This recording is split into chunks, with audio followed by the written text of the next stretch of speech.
Okay, so if anybody didn't hear, my name is Chip Marsland, and David indeed blew me off at that time, and I did not give up, and he's actually grown an inch since then from living on essential nutrients. So just to give a little background on me, I'm a protein, nutrition, and food scientist. I'm closing in on nearly 30 years of industry experience. Way back when, I started in the biopharmaceutical industry and transitioned into the food via proteins, polyphenolics, and advanced materials. Through those years, I've made many discoveries and developed many new technologies. Now, I'm going to be reading here, so I hope you don't mind, because I'm trying to stay on track. The many technologies that I've applied and have over probably between 50 to 100 patents worldwide. Now, some of my technologies are pretty cool. I've actually invented what's called structured proteins. One of my favorite is a technology called extensible protein, which really is a interesting thing where you take proteins and can actually make them stretch. They had controllable tensile strength and break elongation parameters, and they actually were all based off of a novel algorithm that I created based on proprietary chemistry.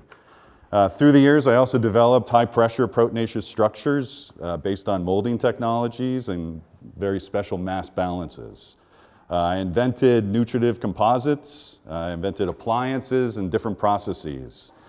And then, over the years, I've also created a number of companies. I've started, run, and partnered with many of the big boys. One of the companies I was proud of is a company called Beta Foods. Beta Foods I started in the 90s, and I actually created a whole new platform of nutritional snack foods. I teamed with companies such as Royal Numico, GNC, Rexall Sundown, MBTY, Optimum Nutrition, a lot of household names. My products were sold in 24 countries. I did hundreds of millions of dollars in sales worldwide per year. And then in 2003, 2004, my life changed. I was on a very fast track. Protein was everything to me. I was really going pretty hard and pretty fast. I was very involved with the sports nutrition industry. I was involved with diabetes, involved with weight loss. In 2003, my mother was diagnosed. My mother, who was 18 years older than me, was diagnosed with a rare, complicated neurological disease. Doctors told me it was a guaranteed death, and I had a 50% chance of having that due to genetics. That one statement changed me forever. I went deep into neurochemistry at that time. I started studying neurochemistry. Now, my background is chemical engineering, industrial engineering, and I have numerous degrees. I was not a neurochemist, except I decided I had to dive into neurochemistry just because of genetics. And I did not understand all the aspects of it, but I had to go deep into it. Being in the nutrition industry, being in the pharmaceutical industry, it was something I had to do. So my focus brought me into an area which I was completely new to, but I decided to pioneer, which is called anthropological biochemistry. And for me, as the nutrition food scientist, I learned something very important, that we are our mothers. And I'm not sure if everybody here knows, but we are all essentially the same exact genetic makeup as our mothers, not our fathers. And so anything that we get is going to come straight through our maternal line. And so for me, facing a neurological disease based on, unknown, I had to go look at it. I was 34 years old at the time, and they told me I'd probably be dead at age 50. So what I did, I dove in, and I learned as much as I could possibly do about dementia, Alzheimer's. My mother's case was a rare combination. It was a disease called CBGD, and it was a combination of Alzheimer's, Parkinson's, and cerebral palsy. And it was a pretty intense thing. And what I did is I dove into the genetics. I dove into the causes of these diseases. And I had no idea. Now, I'm in the nutrition industry. I had no idea that these were food related. And what was most interesting to me is that they were avoidable. So at that time, I was actually on the food board of a very large corporation called Archer Daniels Midland. Most people may have heard of it. And I was commuting to Australia, co-running a company down there, and I was co-venturing with Heineken. And some of my work was based on alternatives to alcohol also. That's what I was working on with Heineken. And I decided to stop everything. You know, commuting back and forth to Australia took a little bit of time, and New Zealand was lovely, but I had to get back to things. So what I did is I came back and I sold my company, and I quit my deal with Heineken, and I teamed up with a friend of mine who had written a very popular book called The Zone Diet. And what I did is I went in to run the company with him, and I was the president of the company, and I actually decided to make it my goal to convert Zone to one of the most worldwide recognizable diet programs. It was based on something that I appreciated at the time. It was actually based on a fairly neutral philosophy, and it was logical.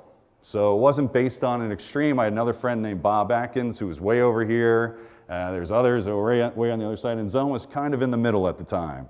And so what I did, I went in to run the company because it was not extreme. It showed great results, especially in inflammation reduction.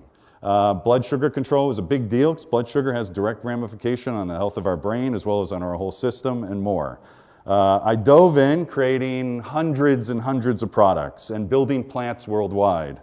I became top of the class over the course of I ran that company for almost 8 years, and I became ranked by Consumer Reports as one of the top in the industry. My work in satiety, which is where foods induce satiation, the sense of not being hungry, became world class.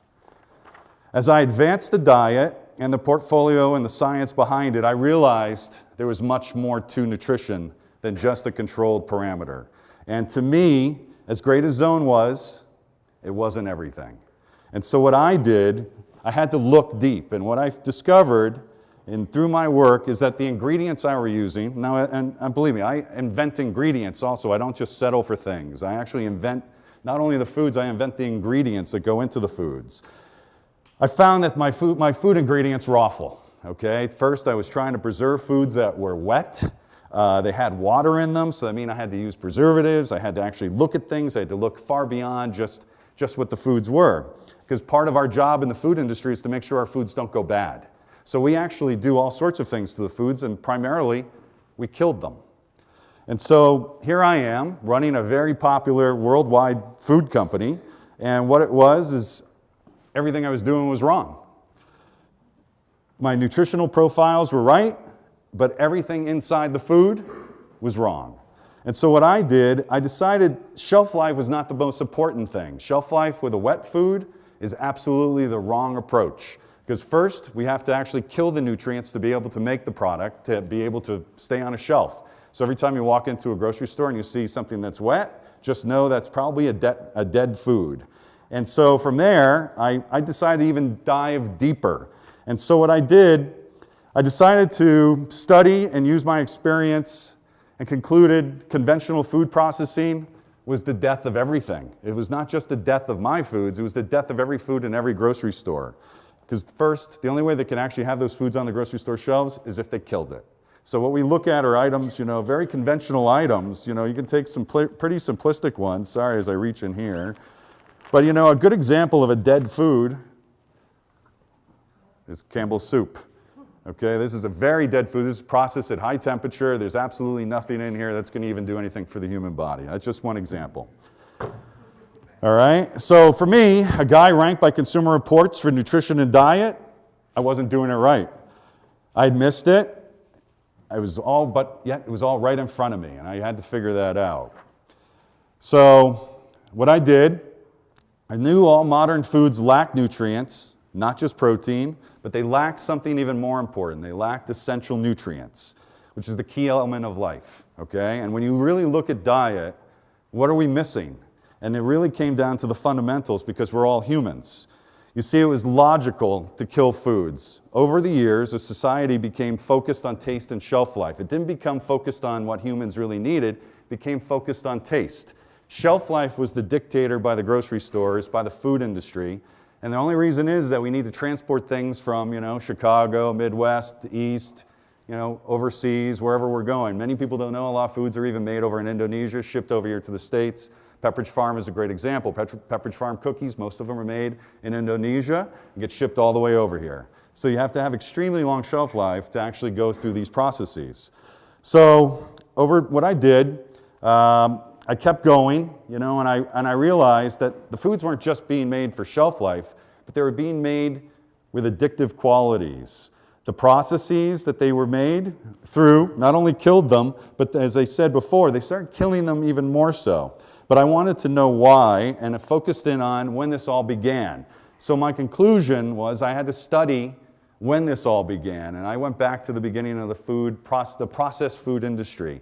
And so what I really learned is that in 1911 is really the pivotal point. 1911 was a really important invention. It's called hydrogenated oils, okay? Before then, what we were doing is we're using things that weren't shelf stable. We're using lard, we're using tallow, animal fats. We didn't have any products like this in the marketplace, and thankfully a company like Procter & Gamble could create something quite innovative at the time. And actually, if you go to their website, you will find the whole timeline on this too. They're very proud of it. Crisco was invented in 1911. Now, that single invention, okay, eliminated the use of everyday products such as lard and tallow. And what it also did, it eliminated all the short shelf life products. And then all of a sudden, it allowed the creation of a whole new realm of foods known as staple foods. And now these stable novelties, because back then they were novelties, were invented. Matter of fact, this year, 1911, now 1912 was another big year, okay? And it was this, all right? So in 1912, this product was invented. And for those who don't know, this is a Crisco cookie, okay? So the center of the Oreo cookie that everybody loves so much is Crisco, all right? And because of Crisco, we actually had other inventions that came along the line too. And this is another good one that was invented shortly thereafter, okay? And so Twinkies also came after Crisco, and it came after Oreos. But this is just the beginning, people. This was just a few. But there's so many more. And if you look back over time, I mean, back in these days, in this time frame, our phones were giant wooden telephones, and we drove Model Ts, except our food industry has not advanced since then. Our food industry is actually still in that same time frame. We still use the same exact technologies made then, same exact ingredients, only we've gotten worse. And so my research made me dive even deeper. And what I realized is that this invention here changed food forever. And what worse happened is that during the wars, World War II, the US government had to actually feed the troops. The troops weren't eating the food because it was awful, it was slop. It was, the terminology slop comes from the military back then. And I know I'm a military brat. And so I've heard all the stories. And so what happened is the US government decided to finance a whole research program on neurochemistry called the Bliss Point. Now the Bliss Point is a very important discovery because it concluded that the right amount of sugar, the right amount of salt, and the right amount of fat made food highly appealing and addictive, okay? And what it did is it would boost the dopamine levels in your brain, create an imprint on your brain, and actually have you want more. It's exactly the same thing that happens with cocaine. And what happens with foods today is that Bliss Point is used every day, and it's gotten to the point where now they're actually putting it into baby foods, so you can actually have it, so you can be imprinted at a very young age, and you continue your life remembering those foods as a child, all right? And guess what? It worked really well. The food industry got a hold of this during the 60s and financed endless amounts of research on it. That's why yogurts today are loaded. Yogurts don't taste good unless they're loaded with lots of sugar, okay? We also have other products that have come through the pipeline, which, I don't even know if you can call them food, but you got things like this.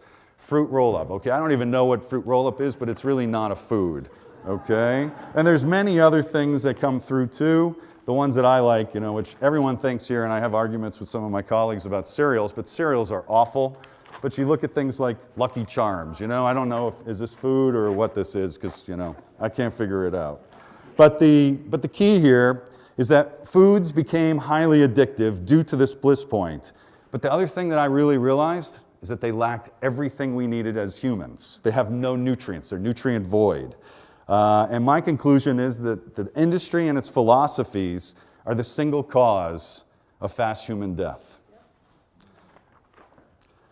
The consequences are far greater than we even realize because we have been struck by things that used to be called malnutrition. Now they have a new name, okay? We call it chronic disease, and that entails diabetes, cardiovascular disease, dementia, Alzheimer's, hypertension, and more. I don't know if anybody remembers, you know, was it Sally? It wasn't Sally Fields. It was the girl from All in the Family used to do those malnutrition commercials when I was younger, back in the 60s and 70s.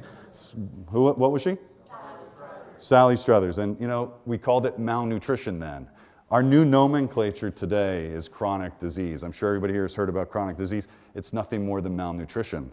And our bodies suffer the same consequences. It's no different. So let me get into this. You know, one of the most important things is that why we eat food. And David's right. I started talking about this years ago, and one of my presentations was called What is Food? And I was giving a presentation, it was probably 600 people. And I remember I started What is Food? And I watched about 100 people get up and walk out. Actually, I thought it was quite important because I actually was looking at things and comparing Oreo cookies to donuts and trying to figure out which one was actually a more nutritional product. And I'll even ask anybody here. So what do you think, a Oreo cookie or a donut? All right, the answer is a donut, but can anybody tell me why?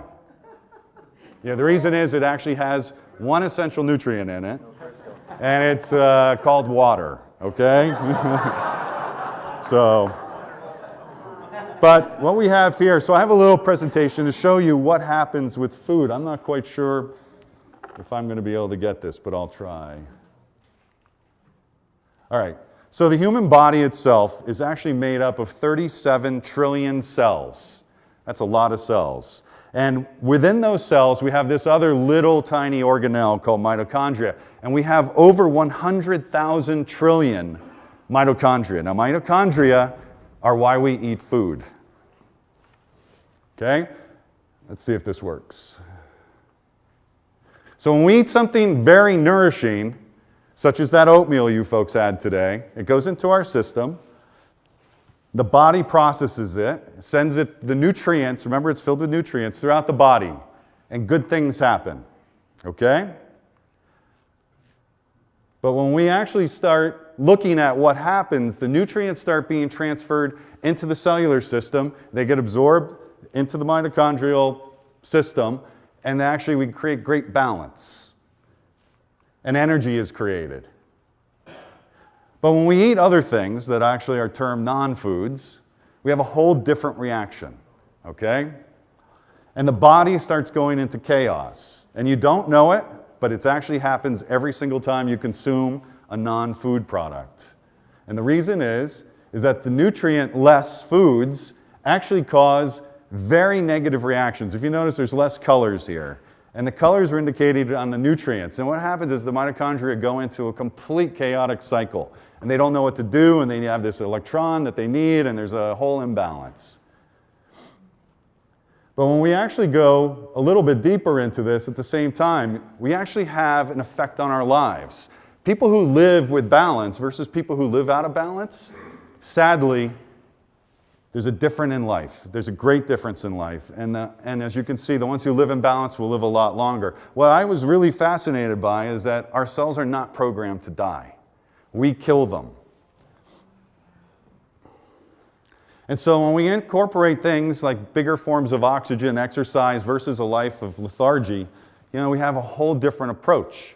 And so we actually look at life a little differently. At least I do. And I value myself on the left, not on the right. But there's other ramifications at the same time. When we eat these foods and we put them into our system, we have a mucosal lining that's very susceptible to problem. And so when we look at this, some of these ingredients that we consume every day actually penetrate our mucosal lining in our gastrointestinal system. And I don't know if anybody's ever thought about it, but think about your proximity of your stomach, your gastrointestinal system, to your other organs.